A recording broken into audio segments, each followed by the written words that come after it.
morning and welcome to Mental Health Matters with me, Dr. Audrey Tang. It's the show where we take a deep dive into all things mental health and well-being. My co-host is Judith Crosier and we've got a very special guest today. We have Jo Kellett, founder of From the Seed, and we're going to be talking about aromatherapy. To get us started thinking about this topic, I'm going to hand over to resident expert Martina Kornett to give you her reflections on aromatherapy.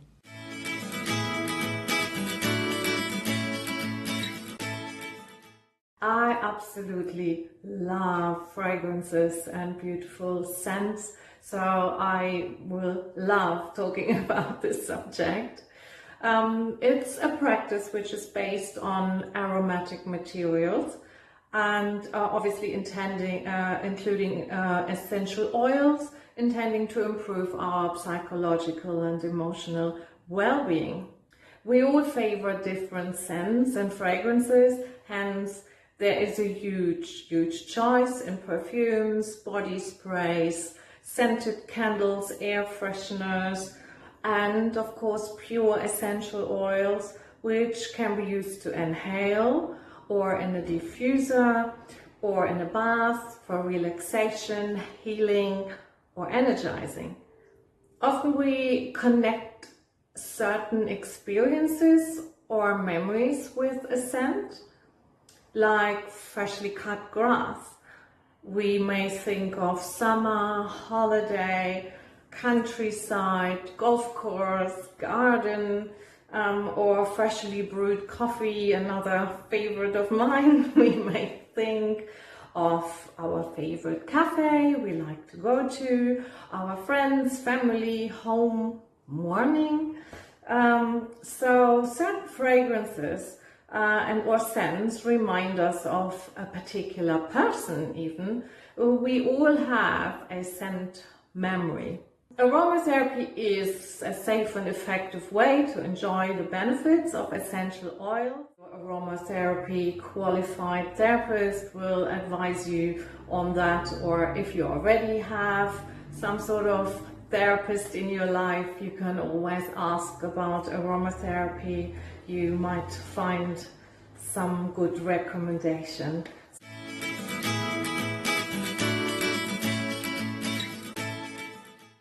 Welcome back to Mental Health Matters. Jo, it's such a pleasure to have you here. Thank you for being on the show. Not at all. Thank you for having me. Well, I've had the pleasure of working with you before on the Crosier show on Sky, and you are a font of knowledge in the area of aromatherapy in particular.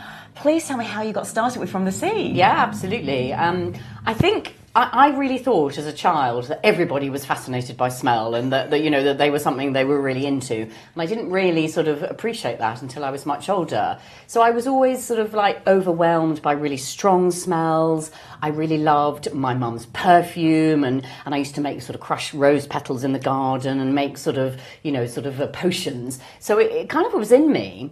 My mum was quite into complementary medicine. So this was like the early 70s. So it was a little bit sort of, new, interesting, but sort of very of the time.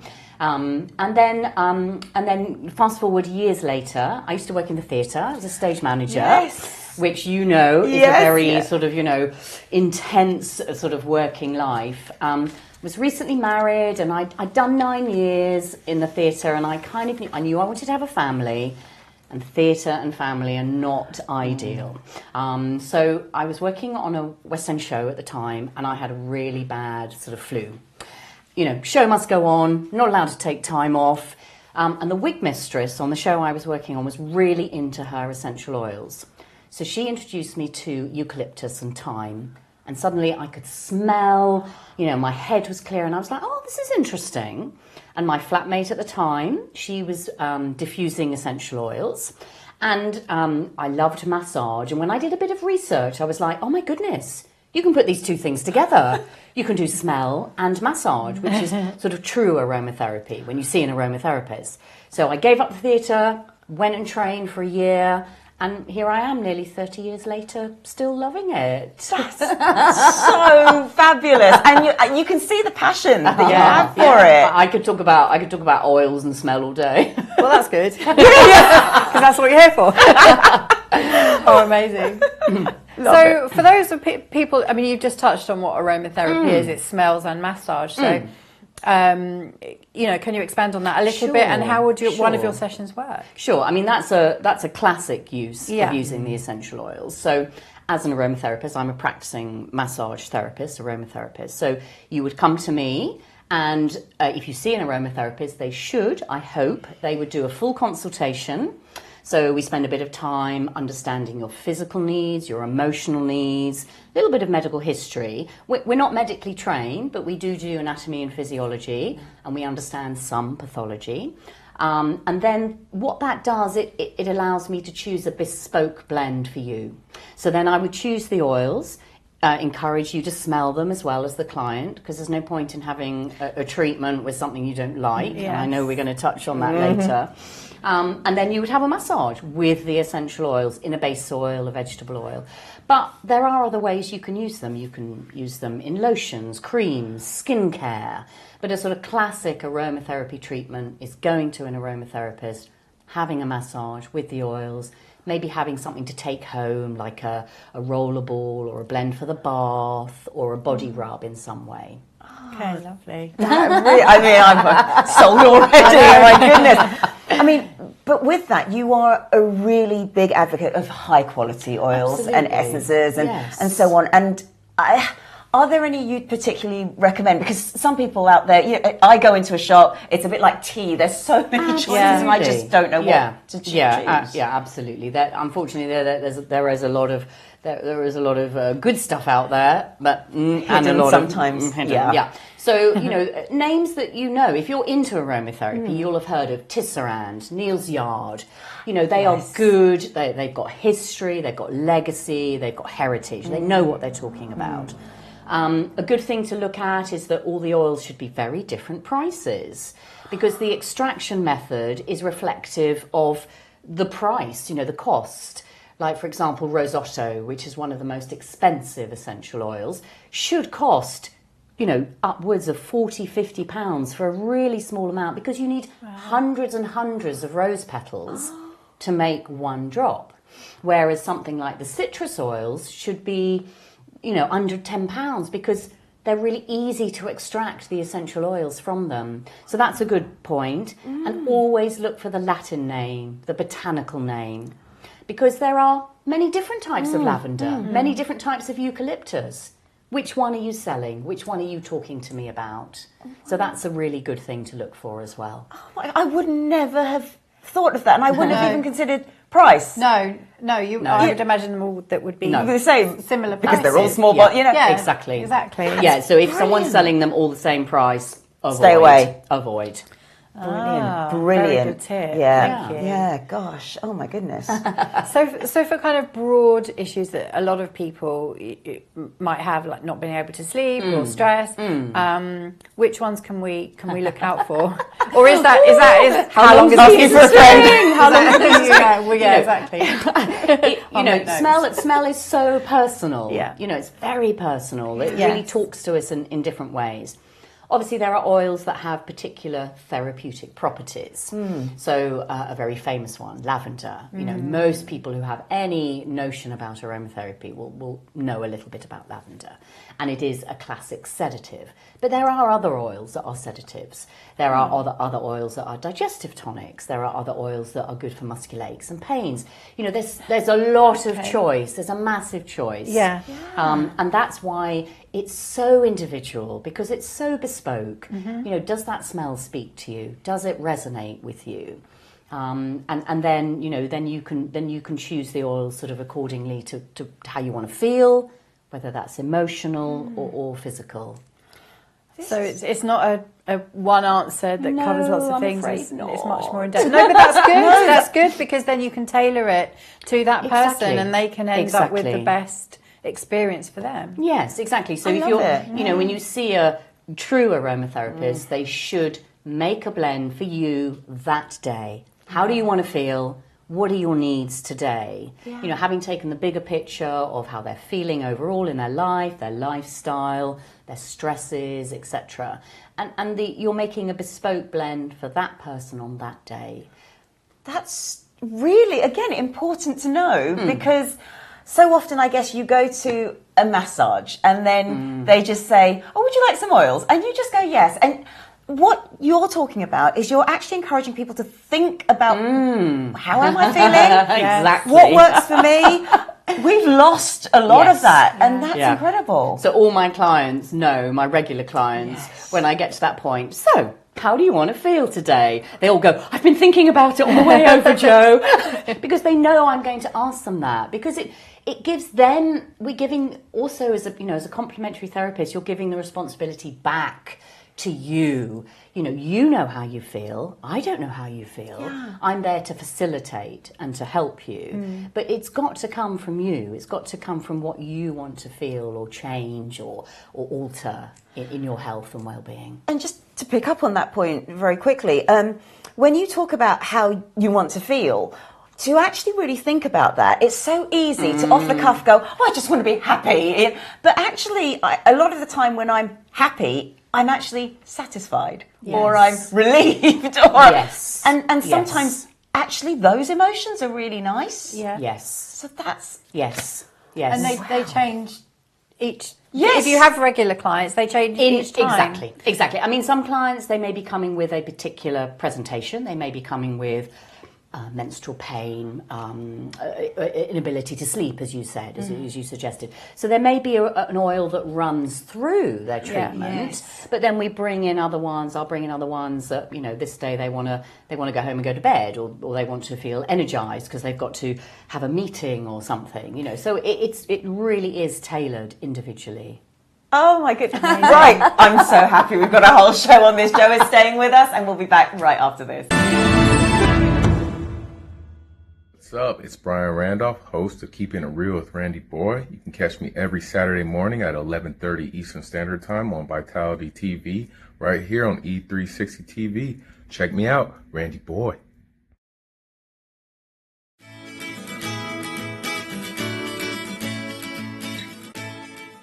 Welcome back to Mental Health Matters. We have Jo Kellett from The Seed with us, and we've been talking about aromatherapy and how different smells work for different people.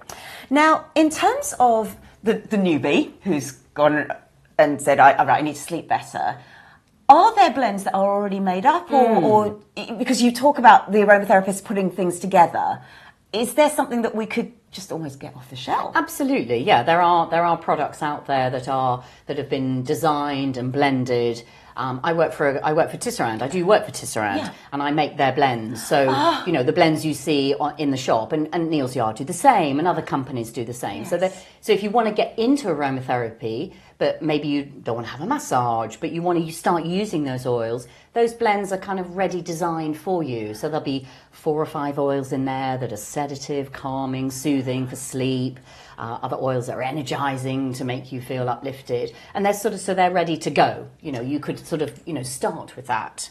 I like that because I guess you go into the shop and then you end up with tea tree, and that's it. That's all you've got. This one little $3.95 bottle of, and you don't know what to do with it, and then you don't dare mix it with something because it may not go, or it might. And so that's really helpful to know.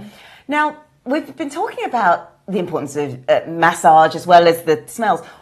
Why is scent so important? It's an amazing sense. Yeah. We have 5 senses, and smell is a little bit undervalued. Yes. I mean, we don't need it. We have fridges, we have sanitation, but, it's scientifically proven you can be attracted to someone by their smell. You can be repelled by someone by their smell. True. Smell is a really interesting sense, and it's come a little bit more into the public eye since COVID, unfortunately, when people lost their sense of smell, and that can happen through other sort of circumstances. And I'm sure we're all aware, if you've got a cough or a cold, sometimes your smell, disappears. And it can make your life really flat. Yes. And people who don't have a sense of smell, anosmia, do report feelings of depression and it really, it can really sort of dampen your sort of day-to-day experiences. So we're smelling all the time. It's a bit like we're all wearing clothes, so our skin is being touched, but we're kind of unaware of it. So smell is the same until you kind of sort of get in tune with it. Because otherwise we'd just be bombarded the whole time. But smell is all around us, and it's a very quick process. When we smell something, it goes past the it goes past the thalamus, which is where sort of most of our senses are processed. Yes. And then sort of like, oh, that's that, or that's that, or I'm feeling this. But smell is really quick. Yes. So the aromatic molecules enter the nose, are transformed into a chemical signal, and they go straight to a part of our brain called the limbic system, which is really ancient, and we all have it, and it's really sort of important for like basic survival needs. Tells us if we're hungry, we're thirsty, we're hot, we're cold. And this is where smell is processed. So it's very closely linked to our emotional centre, and it's very closely linked to our memory centre. Wow. So that immediately tells you, when you smell something, how you can be transported to your mum's kitchen, your first day at school, a previous partner, and it's really amazing, and it's triggering that really distant, amazing memory that is suddenly like, bing, and that smell can do that. So it has that ability to really transform our feeling, our emotion very, very quickly. Yes. I mean, it's just like, and it is really weird. And you can be outside, you smell something, and even if you can't put your finger on it, oh, hang on, this really reminds me of something. It's lovely. It's actually a really nice, comforting feeling. Now, you have got some oils for us to smell. I'm looking forward to this. I bought 3 oils. Ooh. 2 are going to be very familiar. Okay. I'm not going to tell you what they are, but what I'd like you to do, if at all possible, is tell me how you feel, how it makes you feel. Oh, nice. So you may recognise the smell, but that's kind of unimportant. Now, when you're smelling an oil, it's really good to sort of move the bottle under your nose. Don't sort of, take a big sort of glug. It's better to sort of move it. So I'm going to put it on smell sticks, which is the best way to smell an oil. Not everybody has access to these, but you'll see them in perfume shops and that sort of thing. So wave the stick under your nose. Okay. Thank you. You may recognise it, but that's fine. You can close your eyes because then that sort of cuts off that sense. They can be quite strong. But tell me, what are you smelling? It is definitely strong. Yes. It smells like a lavender plant rather than... It is lavender. It smells like a seed. Oh, okay. Yeah, I know what you mean. Okay. It's got that dryness to it. Yes. Nice. Okay. Yes. See, we don't have a very good vocabulary for smell. We we struggle a bit with smell. But it's fine to sort of talk. You could see colours. Yeah. Does it travel in your body somewhere? So this is lavender, which is very famous in aromatherapy. Now, lavender is soft and floral. Hopefully you're getting those notes. But all the oils have many, many chemical notes in them, and they're all volatile, so they all evaporate. So that stick will change. The smell will change as the sort of oil evaporates. So this also explains, to digress a little bit, when perfume, you put it on in the morning and then it changes in smell sometimes by the end of the day. It can either get nicer or not. Because you quite often, when people talk about a smell, they talk about notes. Top, middle, base notes. And when you're making a blend, the idea is that it should smell the same as when it does right at the beginning to right at the end. Now that's an art, getting a blend sort of balanced. Yes. But by smelling this, I'm hoping you're seeing that it's it's soft, it's floral, it's powdery, but it's also slightly green, antiseptic. I wonder if you're picking that up. I'm getting the antiseptic because I find it very sharp. Yes. The funniest thing is with lavender, I struggle sometimes. You get the sprays and things. I can't sleep with that. No. It doesn't relax me. No. It's a really weird thing. But that's fine because there are plenty of others that are sedatives. Good to know. Quite often when you have lavender oils, they smell not real, but there's a lavender farm really close to where I live, and this smells like being in the lavender farm. Yes, it doesn't smell like, because you can. It's earthy as well. It's earthy, lovely. Yes. Brilliant. So it's got different levels. It really has. Really different levels in there. So it smells real. Yes, good. It is real. But it also has that tea tree-y kind of element to it, which is the antiseptic. It does. And lavender's an amazing antiseptic. It's an amazing. So initially most people think floral, powdery, soft. Yes. But it does have an amazing antiseptic quality as well. And some people pick that up immediately, and I think that's what you're getting with the sharpness. Because for me, this, it almost smells like, maybe it's the earthy quality, it smells woody. Yes. Yeah. But then I don't know whether it's because, potpourris used to have a lot of lavender. My grandparents would have had one of those in the wooden cupboard. So whether I'm just connecting that. Yeah, you see, you're making a memory. Yeah. You've got a memory, an association. Really interesting. Let's do another one. Let's do another one. I really like it. Good. No, that's funny because I'm not as keen on this one. No. It's just because because it's very close to where I live, literally a couple of miles away, I literally get fresh lavender and put it by my bed. And that's Fabulous. lovely. And it smells exactly Lovely. Oh, Fabulous. But also, it's probably because I guess we're so individual. It's just lavender does work for some people and it doesn't. And that's really, really good to know. My Yes. sister hates lavender. She hates it. Yeah, there we go. I She must wouldn't admit, be able to cope. hands up, it's not my favourite oil. Right. It's not my favourite oil. I like but, I use it a lot because yes. it is brilliant. It does do a lot of things. I love the antiseptic. Try this one. Okay, So this okay. is different. This is different. Thank you. Again, it will be familiar, I This is think. citrusy. Yeah. I love this. This is very Yes. fresh. Yeah, really fresh. And most people, when they smell citrus oils, a smile appears on their Yeah. face. Audrey, you're doing Yeah. that beautifully. Very much so. It smells like summer. It reminds me of ice lollies. Absolutely. And those associations are good. Yes, of You course. see? So citrus, for most people, citrus is uplifting, it's I was positive. going to say, it's very bright and happy. lovely. It's, Perfect. it reminds me of holidays, actually. And Yeah. and freshly cut citrus, not Yes. your juice or Yeah. something like that. Yeah. It's very zingy. Exactly. Yeah, I and love that's it. so immediately that makes you feel positive, happy, Yes. bright. And that's just from one tiny little drop. And this is orange. This is sweet orange. This is sweet orange. I was It is thinking it's not sweet. it's not as sour as lemon. So, No, yeah. exactly, and that's It's lovely. I love the citrus oils. I really do, and there's such a range. You've got lemon, which is a little bit bitter, and then you've got orange, lime, you've got bergamot, you've got yuzu. There's all these different grapefruit. So there's lots of different elements you can bring in, and there's always going to be one that someone likes. So put the lavender and the orange together. And then you can see. That might be more palatable for you, Audrey. Oh, how interesting. Yeah, of course. So it changes it completely, and now you're working with something very different.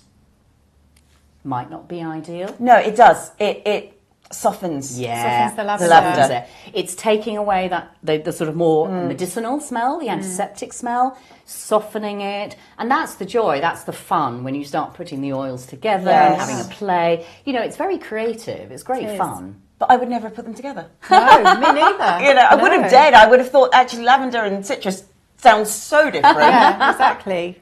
No, I wouldn't have. Oh thought so my either. goodness, yes. Lovely. And then I've got one more. Very nice. Now again, this is a little bit more unusual. It's going to be something you know, but you might. Well, we'll see. Let's have a look. I don't want to. loving this. Yeah, Yes. me too. This is amazing. So this is strong again. So keep it low and just sort of wave it Okay. under your nose. Thank you. Oh yeah. Ooh. That is strong. It is. I can't. Doesn't matter what it is. recognise Talk it. to Oh, me. okay. Tell me what you're smelling. Tell me how you feel. This is. I can't. It's almost triggering a memory. Oh. I'm Reminds trying me to of think an what old it is. house. Old Yeah, yes, I was going to say yes. unpacking. Oh. That's a weird thing. Yeah. Yeah. I love that. I love that about smells. Yeah. Nothing is wrong when you No. smell something. What it makes you feel. It almost smells like cloves or something a bit. Yeah, you're on the right track. You're on the right track. There's a heaviness to it. Is it like mothballs or something? No, That kind of a no, thing. no. That would be cedarwood is usually the smell around mothballs. Okay. So this is a spice. This is one of the spices. We all know this spice. We use it probably daily. Oh, And if you smelt it as a spice, it might make you sneeze. Pepper. This is black pepper. Wow. So smell it again, knowing that it's black pepper. Can you get that? Are you getting that? Yeah. When you said It's it, stronger though. it suddenly went sharper. Yeah. Like when someone's just put it on your pizza or something like that. I can almost taste it. Yeah, exactly. Yeah. So quite often, there are a lot of essential oils that come from food, the spices, the citrus. So quite often they make our mouth water a little bit. They are all really good digestive tonics, but the spices bring heat. So black pepper is great for muscular aches and pains. It's a really nice winter oil. It's quite energizing. It's quite uplifting. So orange and black pepper is quite interesting together. So try the orange. The orange is the coloured, so that's nice. Thank you. It's got a good colour, so you can see it. That smells lovely. Yeah. And so that's sort of, so there's a bit of heat there, there's a bit of energy with the orange. Ooh, that is really nice. Yeah. So, I mean, with that, we were just talking about COVID and how, I mean, you've said about how flat it can feel. Scent is really important to all of us, isn't it? And yes. I mean, how do people cope when I guess they don't, when they lose their sense of smell? Can they get it back or? In some cases, and again, this has all come to light since COVID, you know, there's a new sort of thing called smell training. Wow. And people are using certain smells to re-energize, to reinvigorate your smell. You know, the body is quite amazing. You know, certain things do repair. You've got a broken wrist at the moment. Yes. It's repairing. Yes. How amazing. I know. There are things that do repair. Smell can come back if you kind of, you know, re-instigate it. You know, it has to be quite full on. You have to be smelling things quite regularly, sort of just to sort of get that sort of feeling back. It can come back. It doesn't come back for everybody.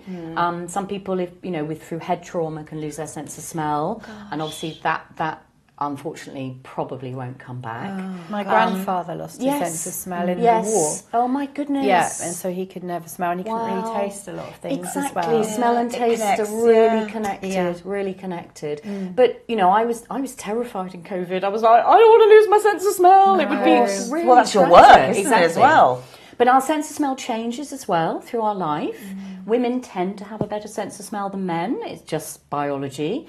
Round our menstrual cycle as well, we have a better sense of smell. When we ovulate, we get a better sense of smell. So that goes back to that linking, is that person attractive? Sort of, Interesting. So, you know, certain things. But smell is just, it's really evocative. And as we found out, it's so quick. It's so instant. It is, And it's easy. It's so easy. Yes. Wow. Oh my goodness. And you said as well that if some people don't like a certain smell, then there are substitutes. So for lavender, what would you use instead of lavender? For sleeping? Yeah. For sedative? Yeah. So chamomile, and most people know chamomile for the tea. Yes. And that is calming and sedative and soothing. It's softer. It's I was going to say, yes, absolutely. Yeah. So chamomile, there's different types of chamomile. There's Roman chamomile is really good for sleep. There's an oil called sweet marjoram, one of the herbs, which again is a sedative. Quite a lot of the wood oils are good sedatives because they make us feel safe and strong, you know, and they calm the breath. They all the wood oils have an affinity with the respiratory system, so they, people don't sleep for different reasons. So if you came to me and you were having trouble sleeping, I'd dig a little deeper. You know, it's like, well, what's happening? Is it because you can't switch your head off? Yeah. Or is it because you're worried about something? You know, what, how can I help you? Let's come away from lavender. Let's use something else. Wow. Oh, wow, interesting. So there's always more to it than just, I need to sleep better. Okay, try this. It depends on the reasons why. Like anything. And that comes back to you saying about, you know, the responsibility we take for our health and understanding. So, my tummy's hurting, but why is it hurting? Is it something I've eaten or am I feeling anxious and stressed about something? So what can I do to make me feel less anxious, less stressed? Yeah, gosh.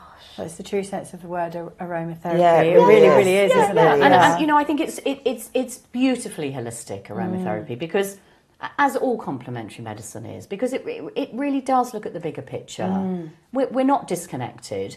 A physical reaction, something physical in our bodies, will give us an emotional reaction, and vice versa. Yes, very much. It just will. They're not separate. No, and on that then, so some oils are it's just about the aroma, and then some, such as peppermint, is about the you know, it has a cooling effect. Yeah, So, yeah. you know, how do you sort of incorporate?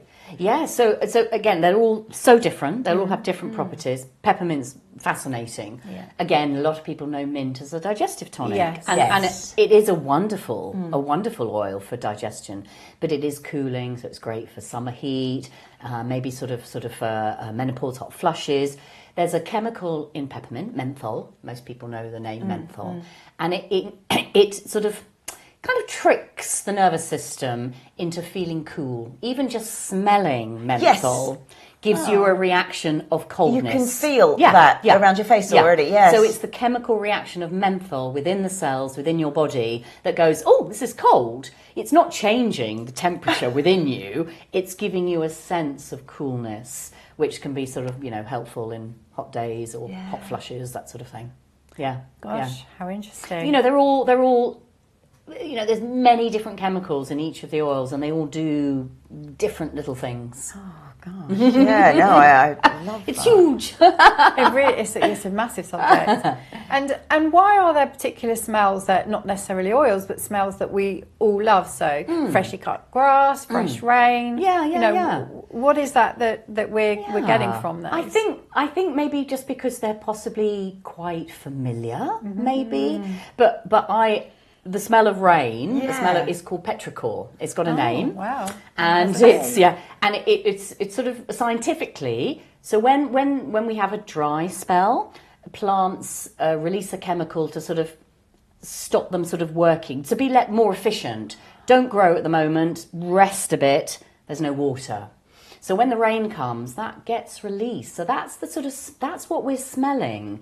So that sort of interesting life. sort of exactly. And is it very?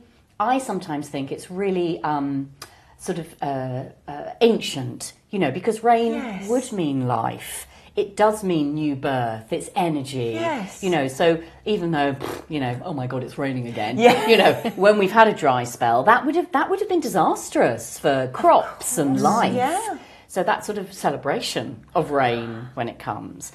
Freshly cut grass, it's lovely. Yes. That's a real combination of, the grass has been cut, so it's releasing the smell of the grass and the weeds and the flowers. It's a real sort of melange, isn't it, of different smells. The smell of summer, really. Yeah, exactly. Love it. It's the association of it. Yes, a lot of it is that association, but I think it's really interesting that you talk about that, almost that instinct, because of course it's hit the limbic system, so it has gone deeper. Ancient. Yeah. It's that connection to the universe. Oh, gosh. Well, we're keeping Jo, and we'll be back after this.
Welcome back to Mental Health Matters. We have been really treated to a whole new world of focusing on scent, which is really that almost, it is that undervalued sense that we have. And I think we need to start embracing it a bit more because it's so powerful. Now, you work with oils with people that we used to call in aerobic special populations, and so menopause, pregnancy, and so on. Yeah. Are there things we do need to be aware of if you are supporting someone who's pregnant or going through menopause and so on? So if you're interested in using aromatherapy as to go and have a treatment, it would be important to sort of look at their sort of qualifications.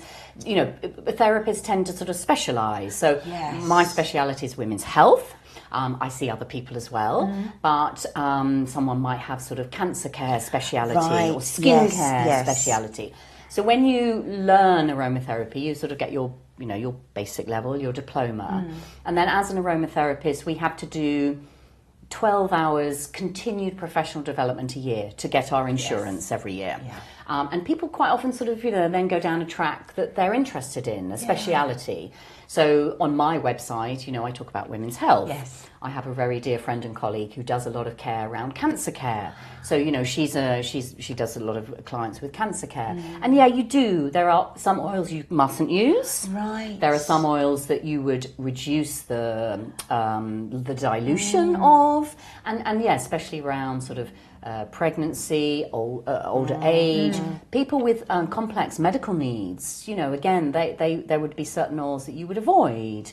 So if you're really interested in using the oils that way, then you need a bit more speciality sort of knowledge around those areas. I mean, it goes to show why you need such rigorous training, because I know we've mentioned this a lot on the show, but we get very, very scared with people who just get your diploma in 24 hours and they're just going out there and practicing. And we've really got to be careful. I mean, I know this is a slight digression, but are there sort of things we should look for on a website? This person is on this register, on this. Yeah, definitely.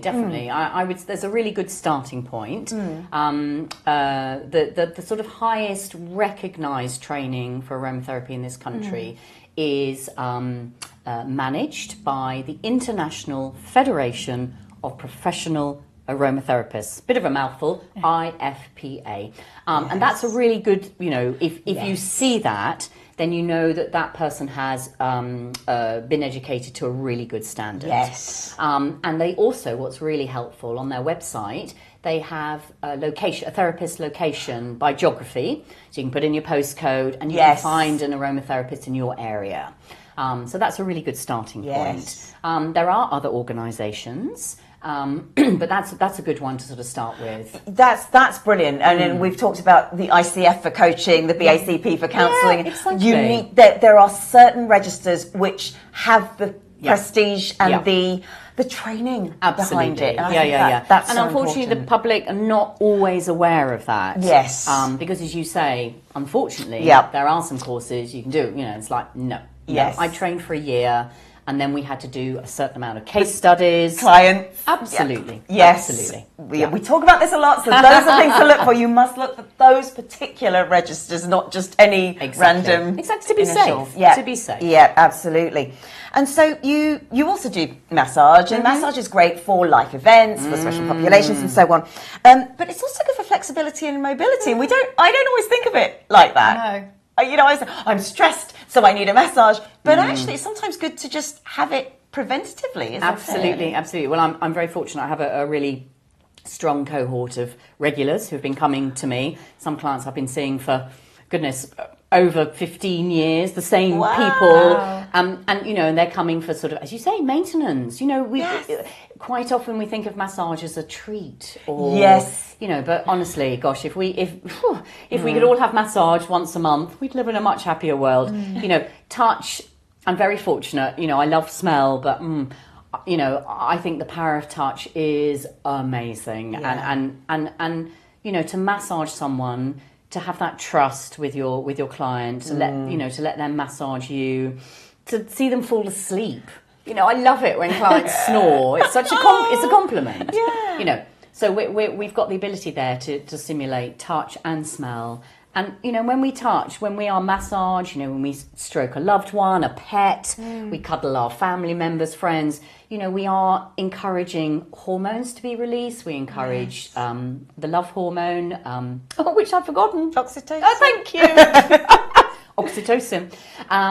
So the air is full of oxytocin when you're massaging someone. You're stimulating the parasympathetic nervous system, which is our rest system, as opposed to the sympathetic, which is the fight and flight. So, bringing all those wonderful sort of feelings in. And you have sports massage, you have physiotherapy, all major sports people will have body work done. Yes. So that's a more sort of physical approach. But, you know, aromatherapy is a lot more sort of nurturing, nourishing. But, you know, we can work on muscles. Yeah. We can work on releasing sort of repetitive strain, headaches, tension in the shoulders. So, yeah, massage in itself is very good at releasing muscle tension and that sort of thing as well. Sounds amazing. But to use it in that way. Yeah. Well, it does. But what if somebody is really sensitive to touch or really doesn't like to be touched? Absolutely. How would you introduce that? I mean, probably they're not going to come and have a massage No. for starters. And you know, as a therapist, you know, I offer a full body or back, neck and shoulders. You know, I always say to someone, this is what full body is, you know, back, legs, tummy, you know, other areas you don't want me to touch. You know, people will always have areas that are not like, you know, I don't know, don't touch my feet or don't touch my hands. It's fine. Yeah. But, you know, just laying your hands on someone is energy and treatment in itself. I don't think anyone's going to come if they don't like massage. But I have had people who have never had a massage before, and that's wonderful. Again, that they're like, oh, you know, they've made that sort of choice to sort of experience that. Yeah, I mean, sorry, I'm just going to jump in because it's so important to also have that, as you get older, a non-medical touch. Yes. Because I think sometimes as people get older, if they don't have, say, a partner or any intimate relationships or even close friendships, the only touch people get is clinical. Absolutely. And that's kind true. of... Yeah, you know, that doesn't feel so good. And I think, you know, there are certain points that's really interesting. You touched on that for older people. You know, there's amazing work being done with touch and smell for dementia and Alzheimer's. But, you know, there are points in our lives. Teenagers, for example, they're sort of pulling away from their parents. You know, they might be sort of experimenting with sort of, you know, relationship touch. But, you know, massage is neutral touch. Yes. You know, and I teach baby massage as well. And to teach that with a parent to their baby, you know, and then that massage is just in their lives. You know, my kids, they're like, Mum, can I have a massage? You know, and they're in their 20s and I've massaged them all the way through their life. Because touch, that massage is just with them. You know, it's part of their lives. Touch is really amazing. It is really incredible. amazing. Yeah. Gosh. Oh my goodness. Something else we probably don't, you know, think of enough. But that's a really good point about the non-clinical touch. Yes. So. Yes. Oh, well, thank you ever so much. Not at Where can all. we find out more about you? Yeah, well, I have a website. I'm from The Seed, and I post quite a lot of blogs, and they've always got little recipes in there. So, you know, for a headache, or I just did one recently, back to school, or coughs and colds. I'm also on Instagram, so that's From The Seed Aroma. You'll find me on Facebook as well. So, you know, there's all sort of, you know, I'm very happy to give the correct information out. Yes. You know, and that's really important. Really important. Well, on the correct information, we are keeping Jo with us to give us her top tips at the end of the show. We're going to head over to Business Boost.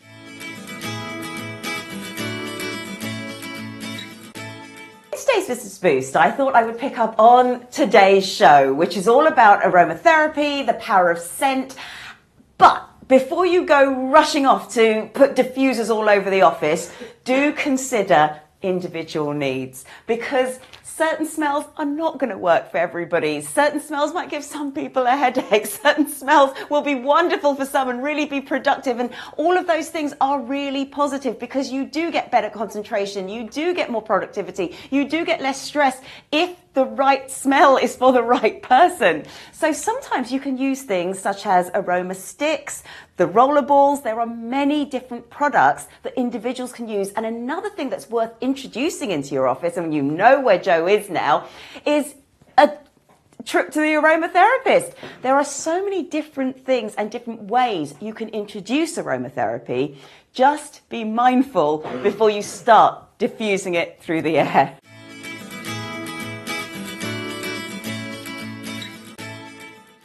We've reached the last part of the show where we really reflect on so much that we've learned today. What have you taken from today? Well, it felt like Jo was with us for 5 minutes, and it's obviously been a lot longer than that. It's so interesting. But what I didn't realise was, obviously aromatherapy is smell, but I didn't realise it was also touch. It might sound really silly, but I didn't know that you could use oils for massage in that way. Yeah. So and then linked to that, I didn't realise about the blends that you were talking about. I always just assume if you want a massage with an oil, you get that one oil and that's all you get, which actually may not be suitable for the person.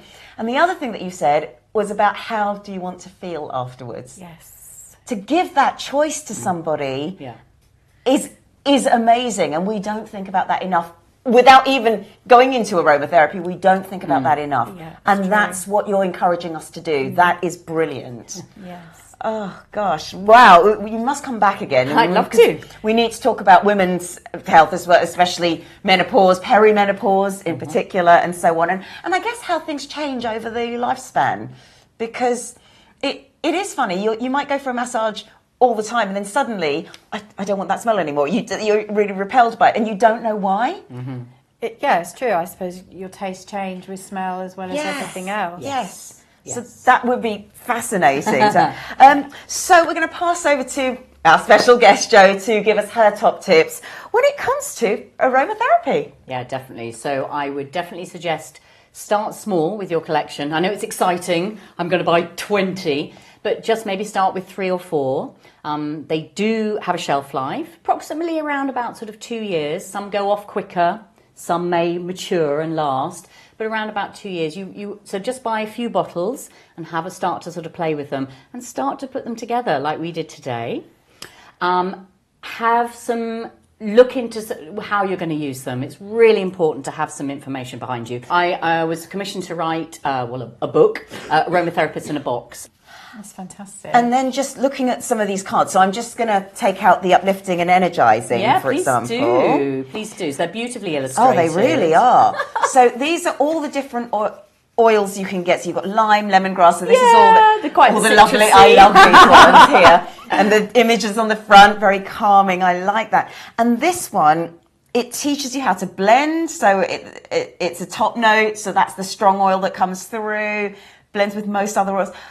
There's so much information in this. And so you say there's 50? There's 50 essential oil cards, and then there are 10 cards that are sort of for particular needs, like pregnancy, children, because they are, as you said, special groups. So, use the oils in a slightly different way.